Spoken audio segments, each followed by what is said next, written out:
Hi, good morning, everyone. Good morning. Thanks for coming to our first lecture of 2026. So, Happy New Year. Today, our lecture will be given by our friend Teresa with the theme, Who Am I? But before we start, we're going to do our initial reading that comes from the book Happy Life by the spirit Joana de Angelis and psychography by Divaldo Franco. Examine how much time you devote each day to your spiritual life. You work, get dressed, amuse yourself, eat, sleep, and you dedicate a few minutes to the incarnated spirit in a rapid prayer, a little reading, or you hear a talk, but at times you do none of these things. Man is not only the body mind, above all, he is a spiritual being who directs the body mind, implements, and demands spiritual attention to carry out the tasks that fall to him. The body needs care to live, but so does the soul. And with that, I invite you to close our eyes and elevate our thoughts to our Master Jesus, to the spiritual guides of TSS. And let's be thankful for this opportunity of being here today, all connected with the goal of reflection, and learning a little bit more about Jesus' teachings. May our spiritual guides of TSS guide our friend Teresa in the talk that she'll give today, and maybe you all be blessed and enrolled in this beautiful environment that surrounds us. Thanks so much, and so be it.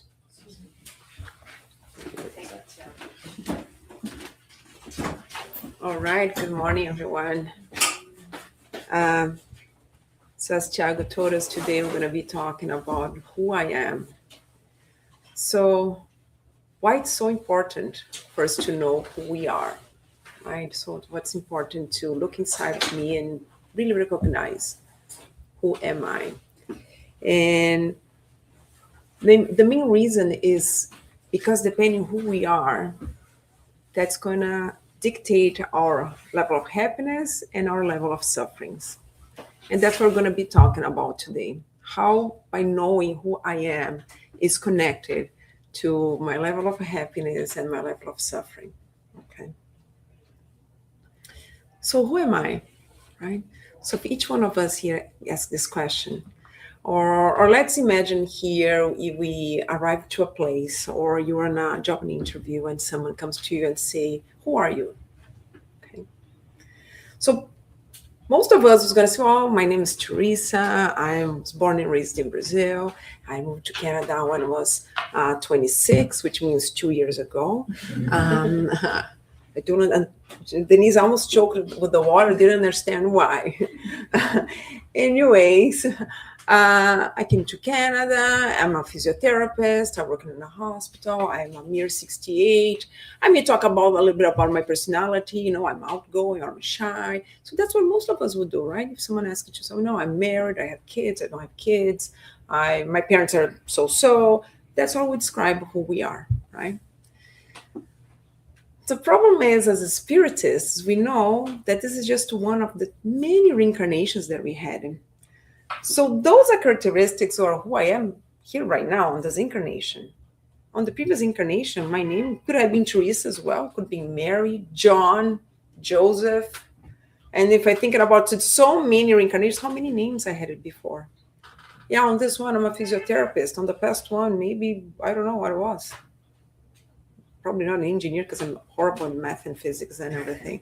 But, maybe I was just a cleaning person, which is okay. I was, and if I go back 4,000 or 5,000 years ago, if I go back to the Egyptian time, maybe I was the slave, fanning Cleopatra, which is much nicer than one working outside there, trying to build the pyramids, right? So I already put myself in a nice spot in there, right? I don't know. So basically, we're very good at describing who we are on this temporary state that we are here. And that's not that it's important, because that it is who I am. That is part of who I am. That's part of my personality. And each one of us choose our professions because our personalities drive us to that to their professions, right? And probably highly connected to what we were before, kind of a building up, right? But those are only temporary states. Even the family, whoever is my mother this time, on the next reincarnation may be my sister, my friend, so those are all transitional, right? Those are who we are here right now. Very important, again, because also those situations that we are here right now, the relationships, the professions, that's what's going to help us to keep building up who we truly are for the next reincarnations as well, right? But who we are really, it's a collection of the experience that we had right from, when we are living in the caves, okay? So we're building up, and that's why we all have completely different personalities.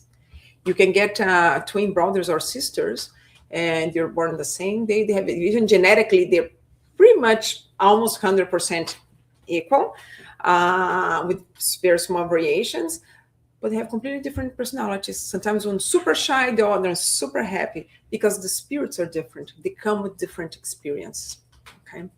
So what we really are is this collection of experiences and moral growth and things that we built until we are these days, okay? So who really are our sentiments, our values, and our moral state. That's who we are. But I have nobody, I don't think any of us, at least I would never do that. Right? You go to a job interview, it's like, oh, so who you are? Talk a little bit about yourself. Again, I'm going to say, oh, I'm Brazilian, I'm this. But nobody's going to just like, wow, I'm a very proud person. And I'm actually selfish as well, because I really don't care for the others. And I'm jealous as well. So sometimes when people and when people get things that I would like to get and I don't, I'm actually very jealous and I envy people. Does anybody talk about yourself like that to others? Someone asks who you are or describe yourself, like we don't, right? First, because you would lose the job, the opportunity of getting a nice job. So please don't do that, okay? But we have a very hard time to talk about who we really are, right? But that's who we are, right? That is, so we are this collection of sentiments, values, and morals, because the collection of the sentiments, values, and morals that we have is what guides our actions, is actually what guides our thoughts. That's who we are. So that's what guides us. That's what guided us, has been guiding us for thousands of years. It's guiding us right now. It's going to keep guiding us when we go back to the spiritual plane and guiding us in the next reincarnations. Okay. And that's why who we are dictates our levels of suffering right now and for future lives as well, and happiness. Okay. That's why when I started in the beginning, I said, well, who we are dictates our level of happiness or suffering, because it is our level of moral and evolution that guides that. Okay. That's why on question 919 on Spirit's book, Kardec asks the spirits, what's the most effective means for improving ourselves in this life and for resisting the draw of wrongdoing, right? Because we know as a spirits, we're here to grow, we're here to evolve spiritually through the multiple reincarnations. But what's the most effective? And he responds something very simple, says, know thyself. Know who you are, right? Because if I don't know who I am, if I don't know what's wrong and right, I will not fix it. There's nothing to be fixed in. It's cool, right? That's why in the AA groups, the first step, which one, is to say, I am an alcoholic. I have a case in the family, I'm an alcoholic, which sadly passed away recently, who never accepted was an alcoholic. So therefore, I don't need treatment, right? So it's the same thing for who we are.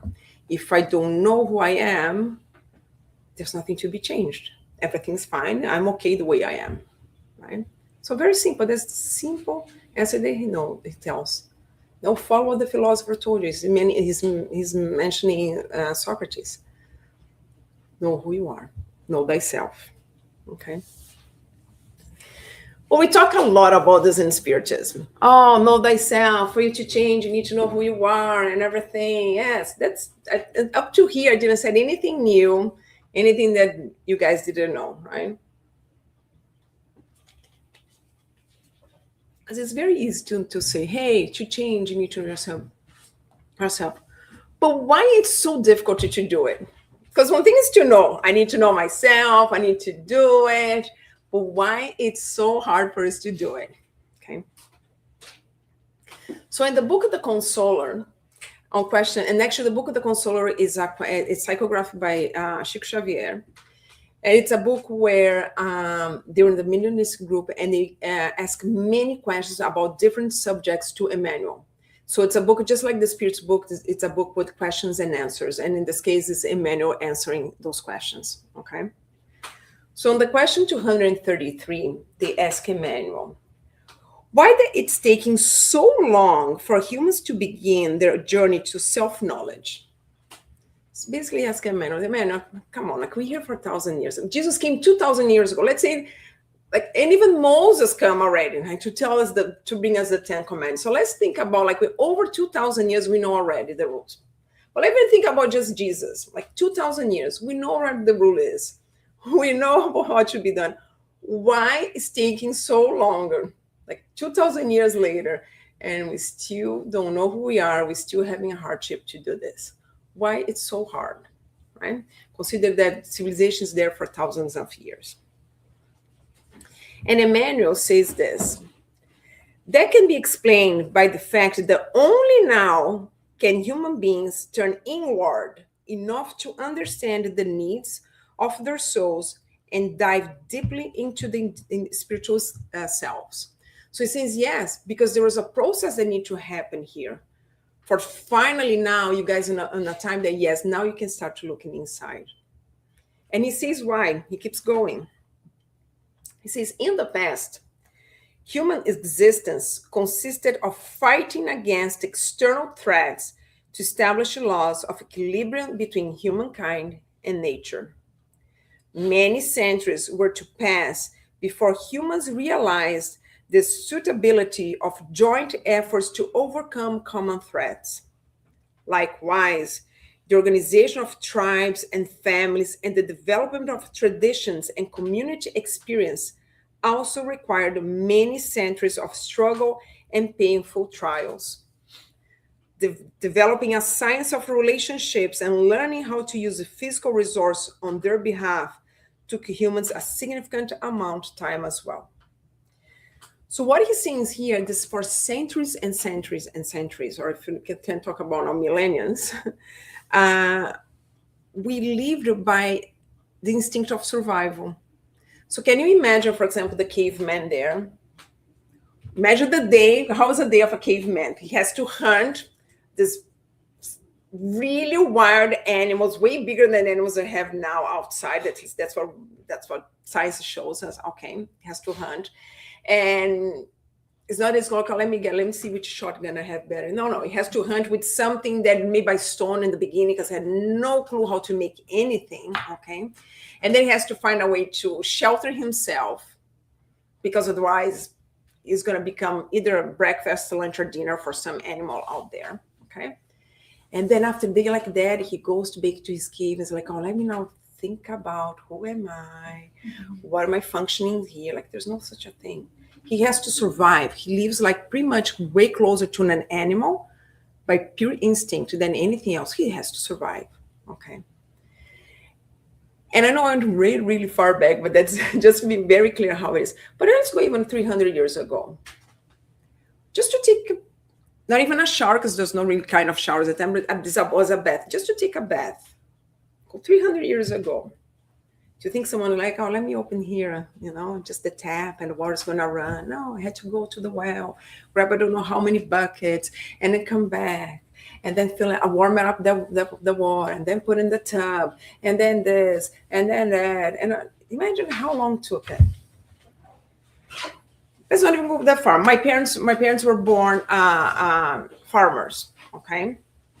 When they were a child in the farm, the whole family working in the farm, and this is the parents and sick kids, okay? My parents, by the age of 5, already working in the land, carrying 10 kilos of bags of potatoes on top of their heads. On top of that, they had other people that they hired to help to work the land. And I'm not talking about a farm like in the Brazilian sense of farm. I'm talking about more like a farm in the sense of Canada, like, small farms, okay?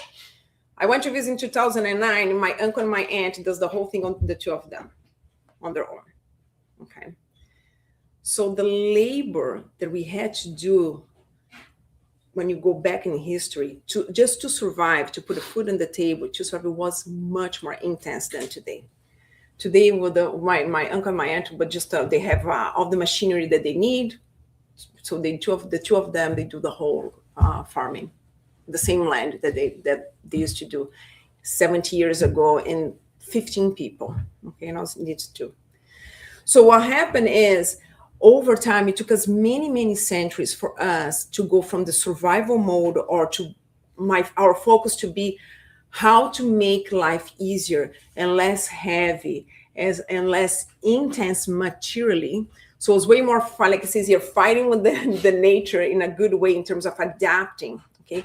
Creating civilizations, like it says here, the tribes, the family, the organizations. And first we were like, not that we stopped fighting each other, but before we really, like in the really beginning, I really thought I need to fight to be better. I need to fight with you. And then slowly we learned that no, actually, if we joined our strengths, we can accomplish way more. Okay. Unfortunately, on the financial side, we quite far away from get there. But let's say, for example, we talked this here before. In medicine, if there's no collaboration for every single research center in this planet, we would not have the advance that we have today. Is that correct? Yeah. Okay. We wouldn't. Because we learned that if I'm researching here about cancer and I'm keeping whatever I found just for myself, because I'm going to be the only one to find out about the cure. But then Tiago's there doing his side, and then he's also keeping himself. And then Denise is doing her, and we don't talk to each other because I want to be just the one. We're not going anywhere. Because I found out something about A, but then you find out something about B, and then Denise find out C. And but I say, when we put A, B, C together, now we get something.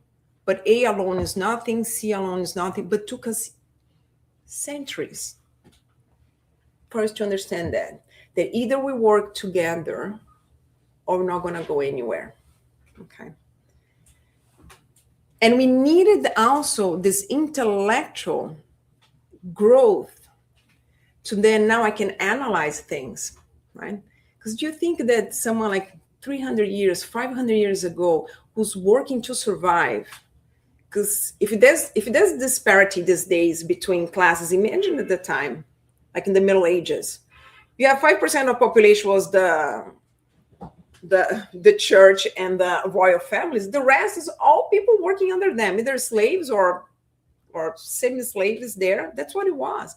You surviving mode. You work to get up in the morning to survive. Okay.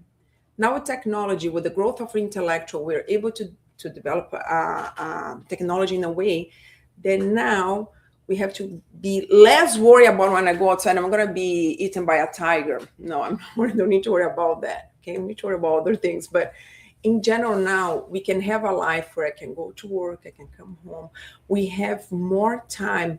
This intellectual growth gave us more time now to actually start to look inside ourselves. On top of that, it gave us the intellectual capacity to make an analysis, because that's the other thing too.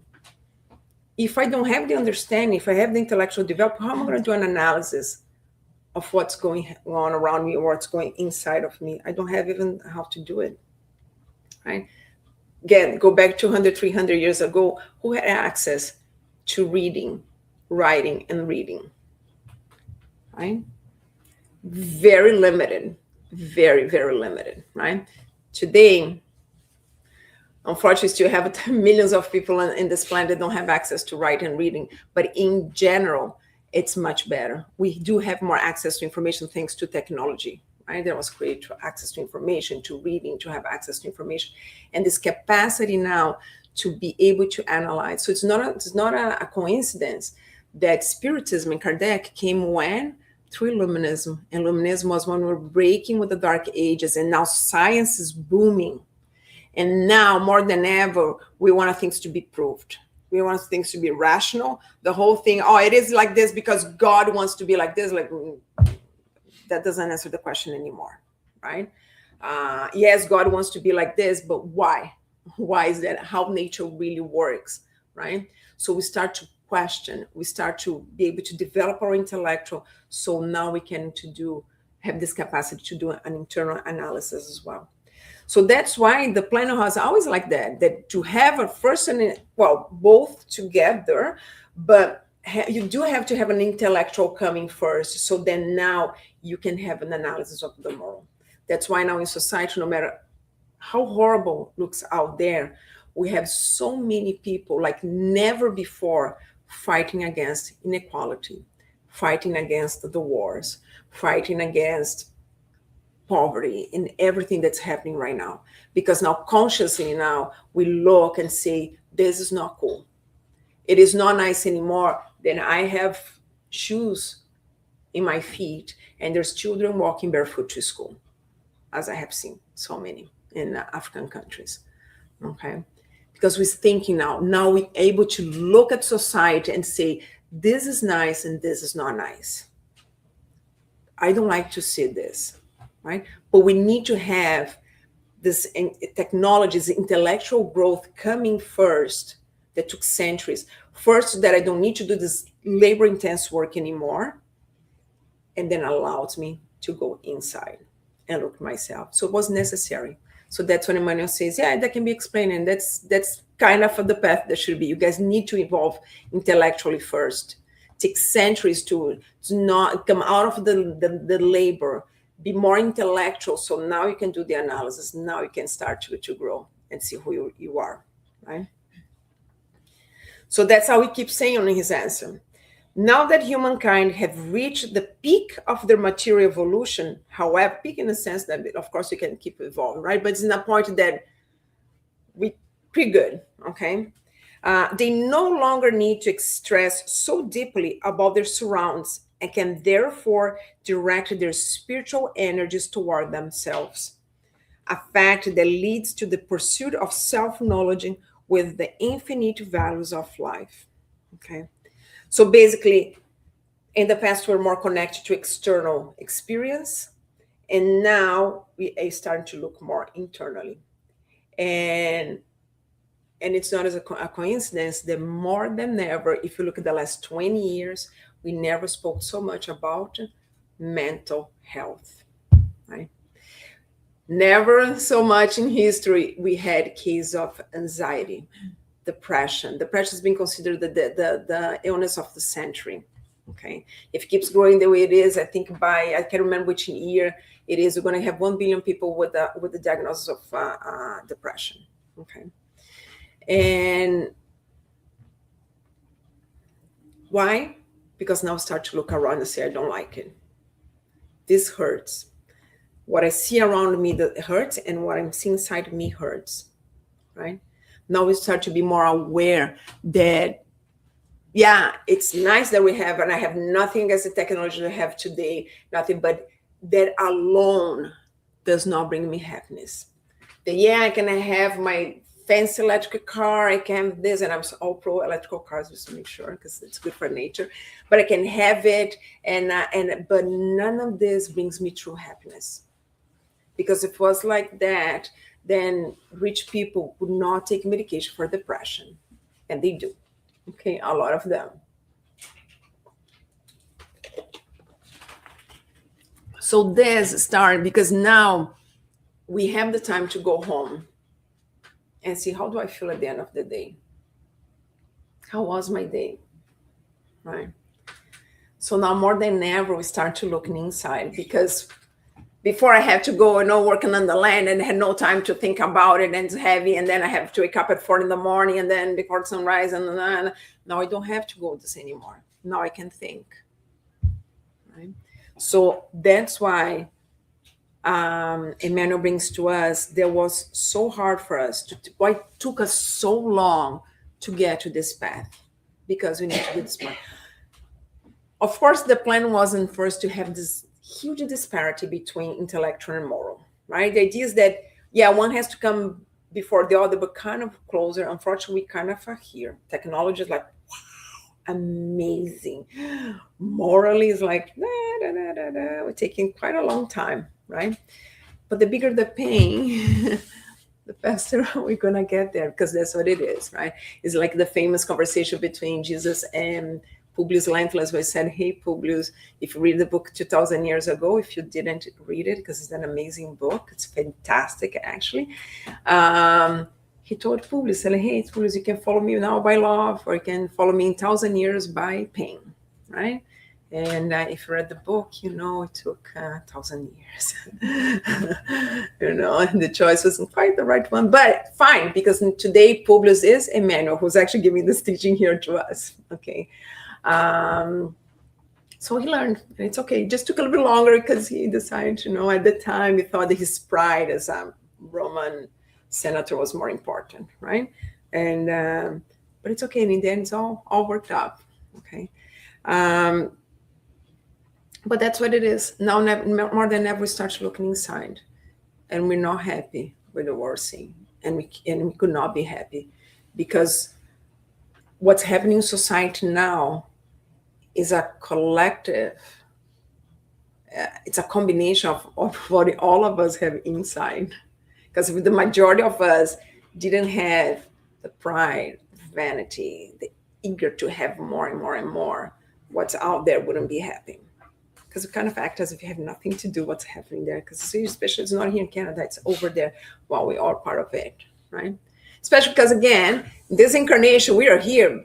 But who's saying that in a previous I wasn't there trying to create the war, right? How many of us probably now outside of those societies are here fighting for those, being part of organizations, fighting against those wars, fighting against poverty, because in a previous one, I was there creating. And then asking this one, like, oh, now I got it wrong. So can you put me in another, so I can now start to fight against it and fix what I started or I helped to start, okay? So to think that we have nothing to do what's going, no matter where is in the world, let's think twice, okay? Because yeah, on this one here right now, but we don't know where we were before and what we're doing and what we did. Okay. But there's another reason why it's so hard for us to look inside of ourselves. So first was this, right? Historically, we had to get to this point where now we have the capacity to look in. Okay. But there was is that because as imperfect spirits, it's very hard for us to accept that we cause pain to others, to ourselves. Hard to accept that we are proud, that we are jealous, because we always see people being jealous of us, but we never say, oh, I'm jealous of someone. I actually was watching this guy on Leandro Carnal. I think a lot of people know, is a professor of history in Brazil, and he says there is a research that was done that they asked people, do you think that people are jealous? And 90% of the people who answered said yes, other people are jealous. And then when they asked, are you a jealous person? They said no. I think only 10% said yes, I am. So if 90% of people are, I think that 90% people are jealous, okay? But then the same people that said 90% said they're jealous, people just said I am not, then 90% of people are not jealous, right? So basically, it's easy to see on the others. People are always jealous of me, but I'm never jealous of other people. So very hard for us, right? Very hard for us to see that on ourselves and accept that actually I'm just like the other ones. I'm jealous, I'm greedy. I actually want more than what I need.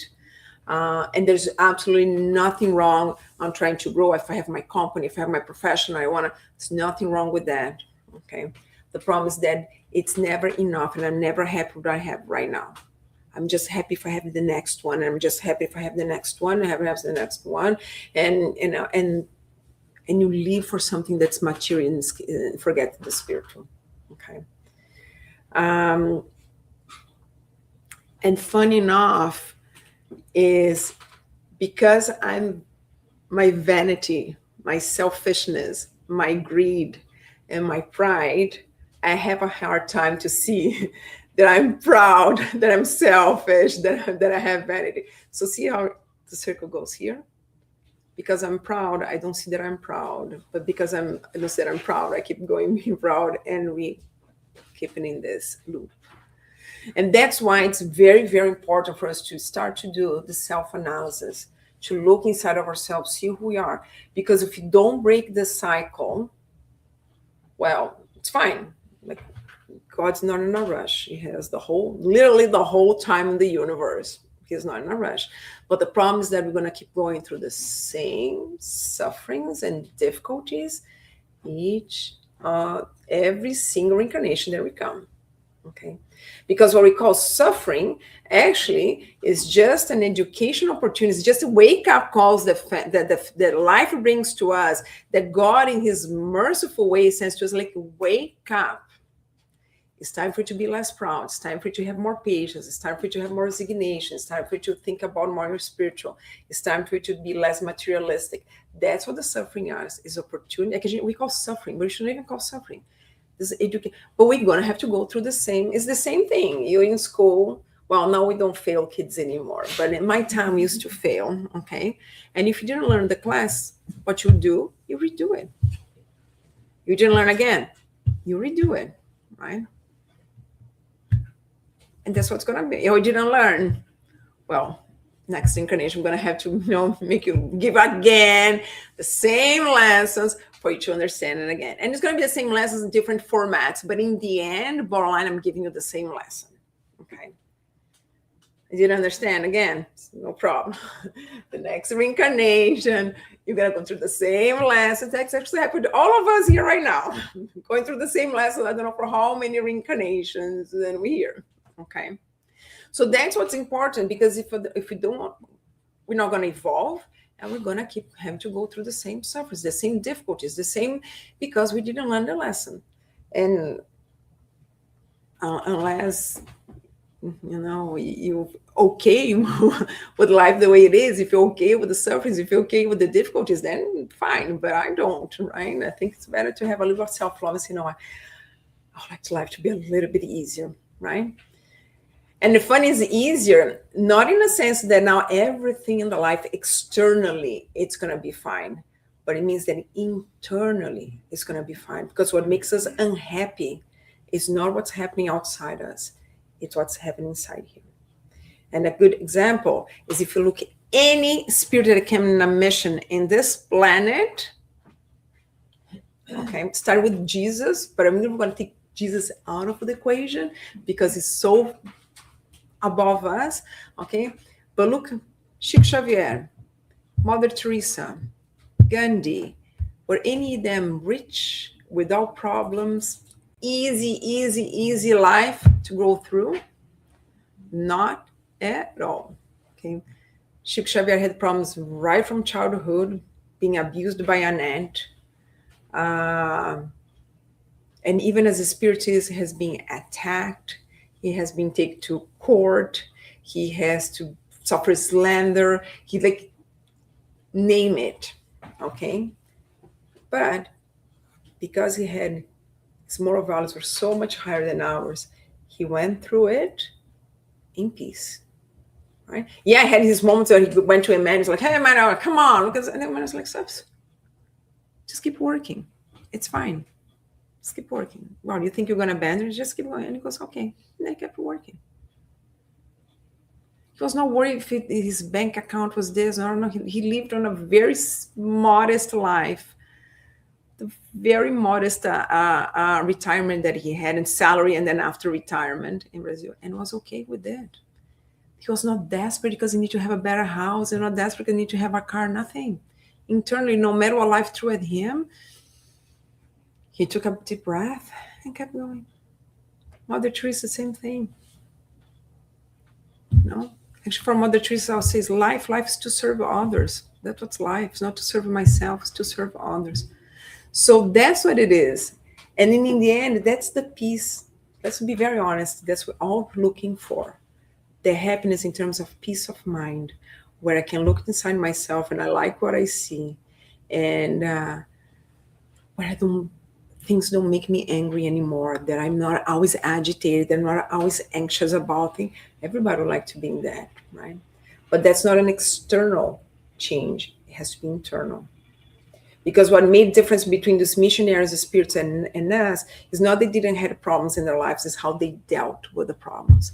And how we're going to deal with the problems, like I said in the beginning of the lecture, it's going to depend on our sentiments, values, and morals, because they are going to guide our feelings. They are going to guide our actions.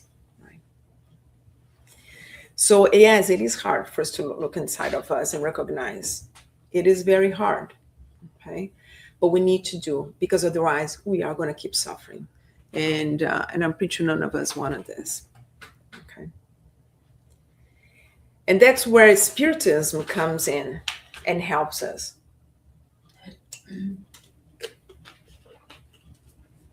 Because the same way that my vanity and my selfishness and my pride makes me keep acting as a selfish and proud, and and keep that circle, the opposite is true as well. The more I know myself, the more I look inside and I really know what I have to change, the more I understand the divine laws.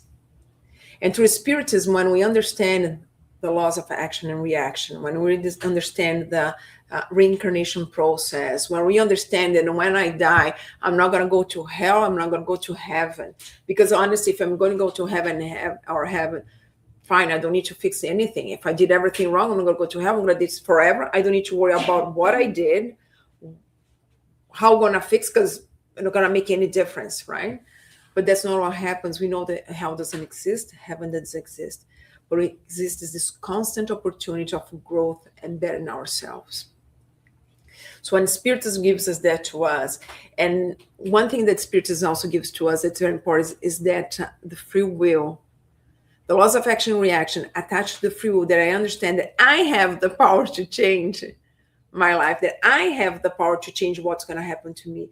I have the power to change if we're going to have a life with more suffering or less. Then it's like, great, because before it was dependent on God. He would decide what's going to happen to me, right? But now it's depending on me. Then I said, okay, so if it's depending on me, I need to change who am I. I need to change myself.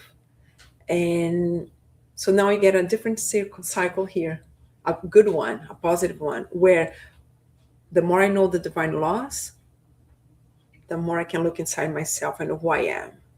The more I know who I am, the more I understand the divine laws. The more I understand the divine laws, the more I can analyze, and then I can go in progression and better myself each time. Okay. So that's why it's important, right? To look inside of us, to look what really is the path, what God really expects of us, and then look inside. Okay. But there's one thing that we need to remember is that to recognize ourselves, something we need to be careful, is that recognizing our imperfections and our shadows is not for us to feel guilty, okay? Because that's not going to help us. There's two extremes here that are not going to help us to make any changes, okay? One is when I look inside myself and I punish myself. I'm a horrible person. Oh my gosh, everybody's better than me. And I'm such a selfish person and I'm horrible. And I just keep punishing myself. Because when you get in that state, then I'm not going to make changes. Because that's who I am and I don't deserve anything. I'm such a bad person. Look all the horrible things that I did. And that's why we have the bless of forgetting every time we reincarnate. Because imagine if we remember everything that we did. Imagine 2,000 years ago, what pretty much savage 2,000 years ago. It would be horrible to remember things that I did in there. But there's a mercy here that makes us forget everything, right? Temporarily. Why? Because keeping looking back, it would just make us to punish ourselves, to feel horrible about ourselves. So looking into ourselves and trying to figure out who I am is not about punishing. Is because then I'm not going to change. I'm just going to keep punishing. The tendency is to believe that I don't deserve anything positive. I'm such a bad person, and that's it. And then I don't change. Then I'm just staying there in this process. And we do this here as incarnated, and we have spirits that do this in the spiritual plane for centuries, punishing themselves because I killed someone or whatever I did, and I don't deserve anything. When the truth is, we all deserve, and we actually all loved by God, because God loves us regardless of anything. And the chance to change, to grow is equal to everybody. Okay. So that's not good. So looking inside ourselves is just to recognize and see, okay, now I understand that this is characteristics of my personality. Is to look and say, why when someone do this to me, I get so angry? What really makes me angry? Or why do I get offended when someone says such a thing for me? Why offends me? Because two things, either it's true, so she's not offending me. I have to say, no, actually you're right. And if it's not true, then why am I offended? It's not true. But it's offended, usually it's catching either on our vanity or pride somewhere inside of us. That's why Divaldo says, if you offend someone, it's your problem. If you get offended by someone, then it's your problem as well. So if someone offends you, that's their problem. If you get offended, then it's your problem. Look inside and see what's going on there. Okay. But we also cannot go to the other extreme, where I look inside myself and I know I'm very proud. I know I have my vanity, and I say, you know what? And that's who I am. And people have to accept me the way I am, and that's it. And I'm not going to change, because I have heard this. I have heard this speech before. That's who I am, and either people accept me the way I want. I'm not changing, because, and it's true, we do need to accept each other. We need to better ourselves and accept the others the way they are. But to do this speech that's who I am and I'm not changing, you have the right. It's free will, but it comes with a price for that as well, right? So those two extremes do not work, do not bring changes, and just gonna keep us coming over and over again for the same lessons that we call sufferings. Okay, so that's why we need to be careful as well. I want to do this self-analysis. Okay, it's neither to punish, but it's also to recognize who I am and think that's who I am, and I don't need to change. Okay, so it's for us to look and say, wow, I need to work better. If someone said to me and offended me, oh, actually, no, the truth is, it's true what they said, and my pride didn't like it. So no, I better let it go. Okay, I should not get offended with this person. Is to look at ourselves and say, oh my gosh, every time someone does this to me, I get so angry. I need to try to control myself and get less angry. And you know what? Maybe the next time I'm going to get angry again, but then I'm conscious of, I fail again. But being around the third, today I was able to bite my tongue and and realize. And that's what we do. We recognize and we try to slowly change. Next time I'm in the same situation, I'm going to try to act in a different way. That's how it is, to recognize and try to correct. That's how it is. That's how we evolve, right? And the more we do this, the more we know ourselves, the more we really try to see, am I really doing this because it makes me happy? Or I'm doing this because society asks me to do that, or because I think because I'm worried about what the other people think, or how many people choose professions they're forced to do in the professions that they don't even like, but because what they really like doesn't make money, like this one, or because the family forces them. Oh no, you have to be a lawyer. Your father was a lawyer, so you have to be a lawyer. Your brother's a lawyer, your uncle's a lawyer, so you have to be a lawyer. But I don't like it. But I'm going to become a lawyer, because what I really wanted to be is, I don't know, something that makes less money than a lawyer, and in society gives less status, because that's what we worry about, status, right? That doesn't make anybody, and it's temporary. It's temporary. I know someone who went for lawyer school, then he finished, grabbed it, in Brazil says you put in the drawer and close, and bought a bar and went to be owner of a bar because that's where he would like to do it. Yeah, did you guys want the diplomas here? But he did it. At least he was able to say, okay, I'm going to finish university. It's here, but I'm going to do something else. And I know another one who became a dentist, wants to be an architect, became a dentist because the family forced him to be a dentist. What he did work for a few years, hated, and then he went to do the Camino de Santiago in Spain. And then at the end of the Camino, he decided to stay in Portugal working construction. He told the parents, I'm not coming back, bye. But at least they had the courage to at some point say, this is wrong. This does not make me happy. That's not who I am. I wanted something different. But how many people stay in the professions that they don't like just for status? Because apparently if you are the cleaning person in the hospital, you're less than the doctor or the physiotherapist or the nurse. And I'm going to tell you one thing, in pandemic, we're talking about the frontline workers, and everybody thought about the nurses and doctors. That's the only thing we spoke about. But the first one line of defense on any infection, any hospital, is called the cleaning team. First one. If they don't come to work for a week, I can guarantee you that the level of people dying of hospital-acquired infections go skyrocket 1 week.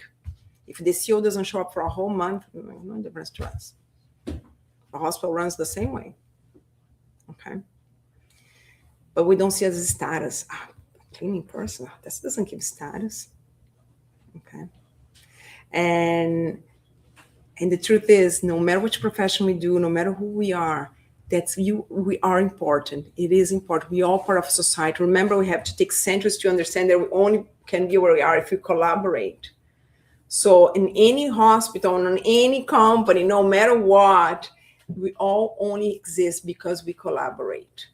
Okay. And nobody's less than not. Because if you live in an office and the person who does the cleaning doesn't show up for a week, look for your garbage can. What's going to happen? You're gonna work in the middle of a garbage.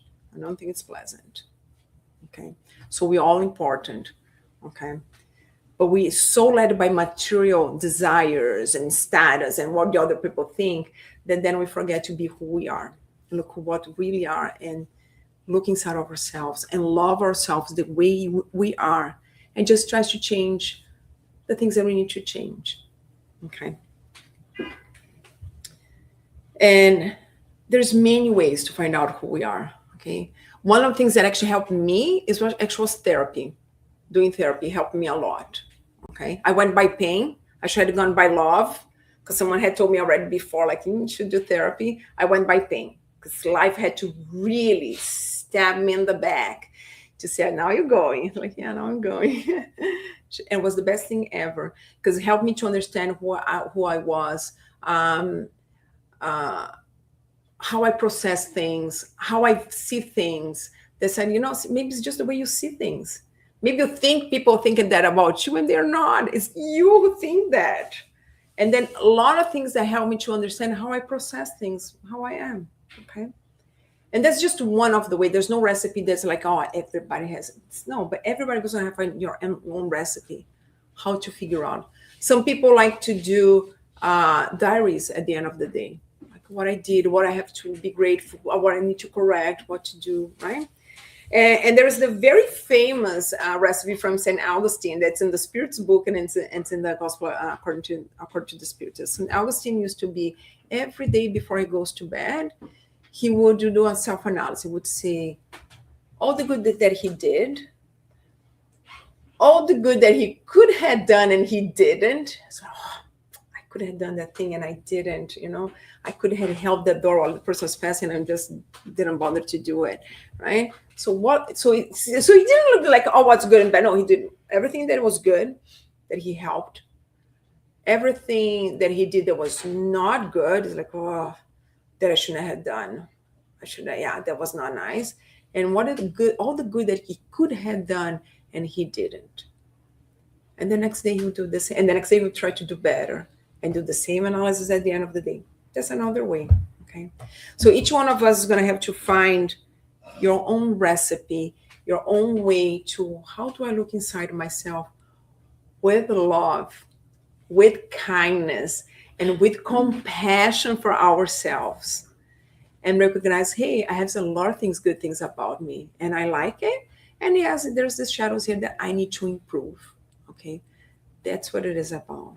And that's why knowing who we are, it's so important. Okay, because it is part of our journey as a spirits to evolve, but we need to know who we are so we can evolve.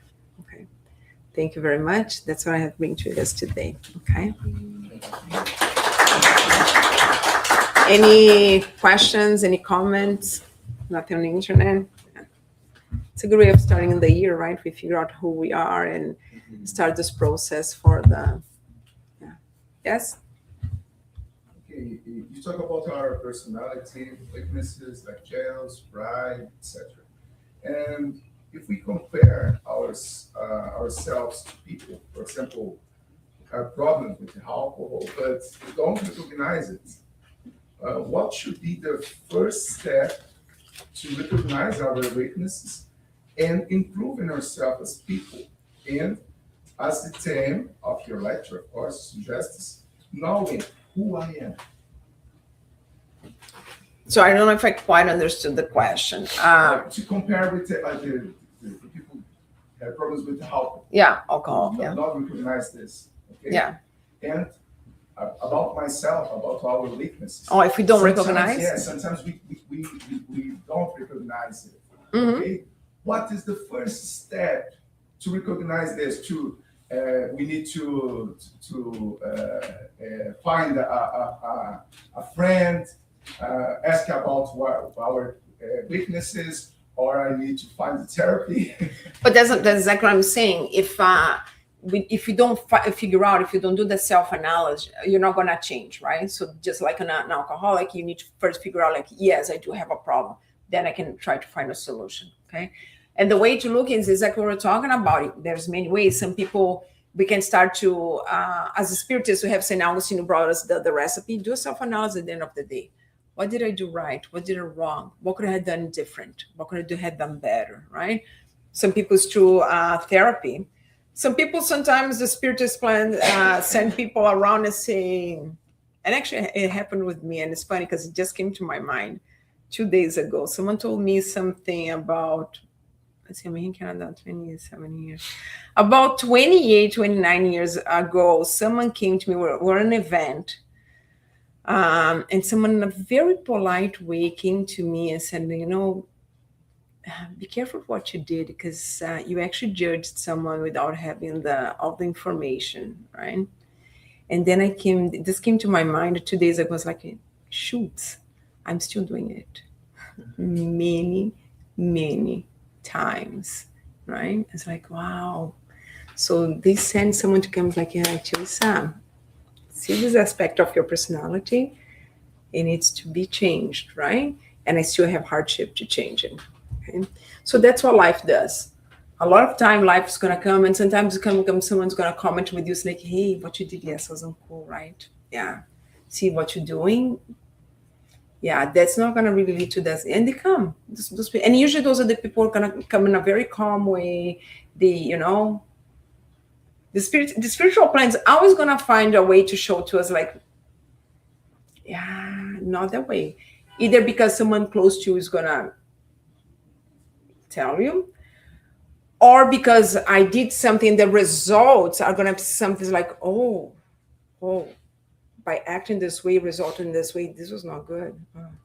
So next time I cannot do that. Or I can look and say, who cares? Yeah, but it went wrong, but it wasn't wrong for me. It went wrong to the others. I don't care. Because it's a choice. Because everything is going to depend on my moral values, right? I can care and I cannot care. Unless, like, no, it was bad for me. Now I care. If I'm very selfish and I don't care by being selfish, right? So life is always going to find ways, okay? What to tell you, not good. But that's why it's important to have the self-awareness. Because if I don't have the self-awareness, no matter how much life shows me, right or wrong, I don't care. I'm right. It's the way that I want. I don't care if it's right or wrong. But if I start to have the self-awareness, of like, oh, I need, and change. Every time those opportunities come to life, either through therapy, either to my self-analysis, or because someone just come to you and say, or just because the result or I did, I'm saying, oh, I get it. Yeah, this is wrong. I need to change. So next time I need to try to do it in a different way. I need to try to do better. So that's how it goes. Did I answer your question? Yeah. Okay. Any other questions, comments? No? Okay, thank you so much, guys.